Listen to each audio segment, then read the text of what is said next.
নমস্কার বন্ধুরা, আমি আবার তোমাদের সামনে দেখো একটা বাঙালি হলদি লুক নিয়ে চলে এসেছি।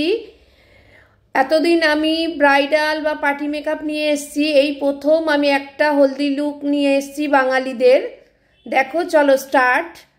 প্রথমে আমি আইব্রেস দিয়ে আইব্রেসটাকে ভালো করে বানিয়ে নিচ্ছি। দেখো, খুব সুন্দর করে আইব্রেসটা করে নিলাম। এবারে একটা ইয়েলো কালার নিয়ে দেখো ক্রিস লাইনের ওপর দিকটা আমি ব্লেন্ড করছি। পুরো আপার ক্রিস লাইনটা আমি হলুদ কালার নিয়ে ভালো করে দেখো ব্লেন্ড করে দিচ্ছি। এইভাবে ব্লেন্ড করে নেবে তোমরা ক্রিস লাইনের আপারটা একটু ডিপ করে।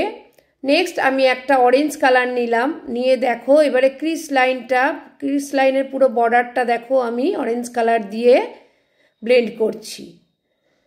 আস্তে আস্তে আমি ডিপের দিকে যাচ্ছি। এইভাবে ব্লেন্ড করে নেওয়ার পর নেক্সট আমি দেখো আর একটা রেড কালার নিয়ে নেব, নিয়ে ক্রিস লাইনটাকে পুরো কভার করছি। দেখো আমি আবার আরেকটু রেড কালার নেব, নিয়ে দেখো আস্তে আস্তে আউটার কর্নারের দিকটাও আমি ভালো করে ব্লেন্ড করে নিচ্ছি। আমি একবারে বেশি কালার নিই না, বারবার অল্প অল্প করে কালার নিয়ে ব্লেন্ড করি।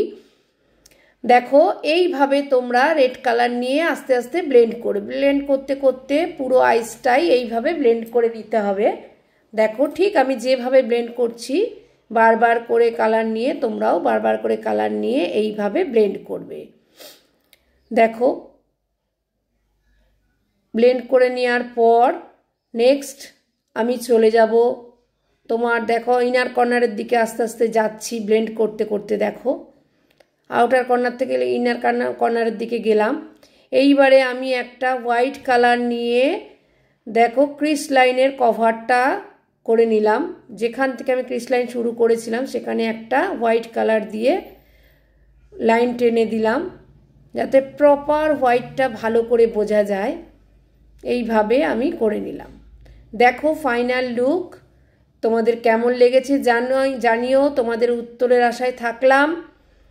আর আমার এই ধরনের লুক দেখতে তোমরা আমার এই চ্যানেলটাকে সাবস্ক্রাইব করে রেখো।